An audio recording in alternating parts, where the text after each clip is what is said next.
कि वो अपने ख्यालात से आपको रोशनास कराएं। जी प्लीज़।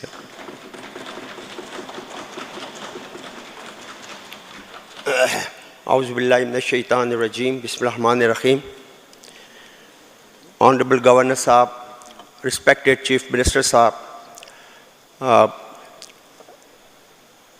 Honorable Speaker Sahab, और असद कैसर साहब, शाह फरमान साहब, बाह जहान साहब, डॉक्टर अवैद साहब और हमारी chairperson of this committee madam Suriya साहिबा, all the distinguished members, guests, former deputy speakers, ladies and gentlemen, assalamu alaikum. It's a matter of immense pleasure for all of us, particularly for the Honorable Speaker Sahab and the Deputy Speaker Sahiba, and all the members of this Standing Committee number 1, जिन्होंने 37 साल पुराने कवानीन को change करने का बीड़ा उठाया, और 37 साल तो इन कवानीन को बने हुए 17 साल लगे इन कवानीन में अमेंडमेंट करने और इनको रीफ्रेम करने में भी 17 इयर्स लगे इसमें। और इस पीरियड में जितने भी 2008 से शुरू हुआ इस पे काम, उस वक़्त शायद चागरमती साहब थे, ही हैज़ स्टार्टेड, और उनके साथ खुशदिल खान साहब थे, ये चेयर कर रहे थे उस वक़्त इस कमेटी को, तो इन्होंने नुक्ता आगाज़ ये बने। फिर उसके बाद अगले दौर में भी असद कैसर साहब का टाइम था, उसमें भी इसके ऊपर बड़ा काम हुआ, और फिर 2018 में हमारा टाइम आ गया। I was the speaker and Mahmood Jan was my deputy speaker, वो इस कमेटी को चेयर कर रहे थे। इसमें महमूद जान साहब और उनके साथ जितने भी हमारे कोलीग्स थे, उन्होंने भी बहुत ज़्यादा काम किया, लेकिन ये काम था ही बड़ा बारीक बीनी से करने का और बड़ा तवील। अब इस साल में आप देख लें, स्पीकर साहब ने जब हलफ लिया तो पहला काम उन्होंने यही किया कि इस कमेटी को एक्टिवेट किया कि इस रूल्स के मामले को ख़त्म करें। हमारा भी तकरीबन 1.25 साल 1.5 साल इसके ऊपर लग गया, और बहुत लंबी मीटिंग्स हमारी होती रही। ये मैडम ने भी बड़ी अर्क रेजी की, हमारे लॉ मिनिस्टर ने बहुत ज़्यादा तावन किया, हमारे असम्बली सेक्रेटेरिएट हर वक्त हमारे साथ थे इसमें, हमारा लॉ डिपार्टमेंट और भी लाइन डिपार्टमेंट जहाँ हमें ज़रूरत पड़ती थी, तो सबकी अर्क रेजी इसके अंदर शामिल है। बल्कि बाज़ इजलास तो स्पीकर साहब ने ख़ुद भी चेयर किए हैं इस कमेटी के। तो आप इससे अंदाज़ा लगा लें कि कितना बड़ा काम था ये। अब पहले जो रूल्स थे वो वक्त की ज़रूरियात को पूरा नहीं कर पा रहे थे, हमें बहुत ज़्यादा मुश्किलात होती थी ऐवान के अंदर, कई चीज़ें साइलेंट थी, जैसे चीफ वेब, हमें पता ही नहीं है उनका क्या रोल है, silent. Leader of the opposition, कोई रोल उसके अंदर डिफाइन नहीं है, साइलेंट। इस तरह बेशतर वो एक कमेटी हमारी पेटिशन कमेटी जिसको कहते हैं, उसके स्पीकर हर इजलास से पहले 4 नाम देते हैं, लेकिन आज तक किसी को नहीं पता कि उसका काम क्या है, करना क्या है।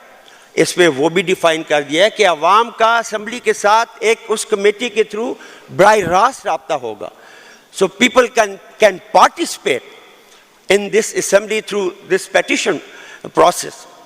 तो इसी तरह एक्स चेयरमैन, एक्स स्पीकर जितने भी हैं, उनकी एक कौंसल बनाई गई इसके अंदर तमाम फॉर्मर स्पीकर्स की, ताकि वो साल में एक सिटिंग करें और अपने तजर्बात से मौजूदा स्पीकर और ऐवान को जो भी मशवरा दे सकते हैं वो दें। ये भी बहुत बड़ा काम है कि किसी तरह एक्स स्पीकर 20 साल में एक दफ़ा इस बिल्डिंग के अंदर बैठ के मौजूदा स्पीकर साहब के साथ मशावरत के अमल में शरीक हुआ करेंगे। पेटिशन कमेटी की मैंने बात कर दी। जो हमारी स्टैंडिंग कमेटीज़ हैं वो उनमें ये था कि chairperson of the standing committee cannot take the suo motu action. He come through the speaker, और स्पीकर साहब हैं नहीं हैं, बिजी हैं, फाइल वर्क चलते चलते दफ्तरों में, आपको पता है जो फाइलों का तरीकाकार है। अब इसके अंदर ये इख्तियार चेयरपर्सन को दे दिया गया है, स्टैंडिंग कमेटी के चेयरपर्सन को, कि वो डायरेक्ट 20 मोटो ले सकता है। तो इसके अलावा बजट से पहले और बजट के बाद एक खुली बहस के लिए pre and post budget debate discussion भी इसमें इंक्लूड किया गया। डिजिटल कम्युनिकेशन सिस्टम, हमारे पुराने एक्ट में कुछ भी नहीं था। अब एक मेंबर किसी वजह से नहीं आ पा रहा, लंबी बीमारी है खुदा न खास्ता, तो वो छुट्टी लेगा। अब इसमें वो ही can participate through digital system, और उसमें चूँकि this was the need of the day, so ये भी इसमें इनकॉर्पोरेट कर दिया गया है। अब पहले कवायद में जो जेंडर डिस्क्रिमिनेशन थी, इसमें वो भी ख़त्म कर दिया गया है। ये जेंडर न्यूट्रल लॉज है, और मैं ये समझता हूँ कि जितने लोगों ने भी इसमें काम किया है, वो सारे speakers, deputy speakers and members of this committee number 1, इन सब को मैं खराज तहसीन पेश करता हूँ कि उन्होंने 37 साल ओल्ड वर्क को एक न्यू डिज़ाइन दिया, जो कि will fulfil the needs of the day, और इसमें हमारी असम्बली की जो कारकर्दगी है वो मज़ीद बहुत ज़्यादा बेहतर होगी और बहुत ही मस्बत नताइज आएंगे। मैं ये जो हमारी स्टैंडिंग कमेटी है हेडेड बाई मैडम सूर्या, इसके जो मेंबरान हैं, मैं इनको भी ख़ास तौर पर खराज तहसीन पेश करता हूँ कि पूरा 1.5 साल इनकी मीटिंग रही, और आप अंदाज़ा इस बात से लगा लें कि ये जो कमेटी है ये रूल्स भी बनाती है और ये प्रिविलेज कमेटी भी है, और आज तक हमने प्रिविलेज की एक नशिस्त भी नहीं कर सके। हमारा सारा टाइम इन रूल्स की मेकिंग में लगा रहा। अब ये रूल्स बन गए, असम्बली से पास हो गए। कल मैडम ने मीटिंग बुलाई हुई है, जो हमारे ऑनरेबल मेंबर्स के प्रिविलेज हैं, कल हम वो डिस्कस करेंगे। सो एट द एंड मैं ये समझता हूँ कि जैसे हम कहते होते हैं ना नया पाकिस्तान, तो ये इमरान खान का नए पाकिस्तान की पुरानी असम्बली के नए कवानीन है।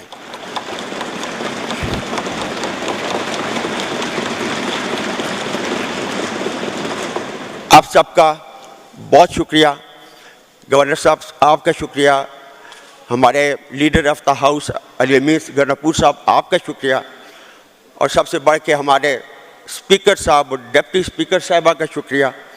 हमारे जो मेहमानान स्टेज पे हैं, ऑनरेबल असद कैसर साहब, वो यहाँ भी स्पीकर रहे और मरकज़ में भी रहे। हमारे गवर्नर जो हैं फॉर्मर शाह फरमान साहब, डॉक्टर उबैद साहब, और चगर मची साहब, और बख्तजान साहब का नाम मैं लेना भूल गया। बख्तजान साहब जब हम 2002 में इस हाउस में आए थे, वो ये हाउस नहीं था, वो वाला था पीछे वाला, तो he was the speaker at that time. ये हमारे स्पीकर होते थे, और अक्सर इस्लामाबाद में इनका जो रूम होता था वो हम यूज़ करते थे। All the MPs open for everyone. Thank you so very much ladies and gentleman, बहुत बहुत शुक्रिया। थैंक यू सर, बहुत शुक्रिया सर। मुअज़्ज़ज़ मेहमानान गिरामी, आपकी खिदमत में एक शॉर्ट डॉक्यूमेंट्री हमने जो इससे पहले हमारे ऑनरेबल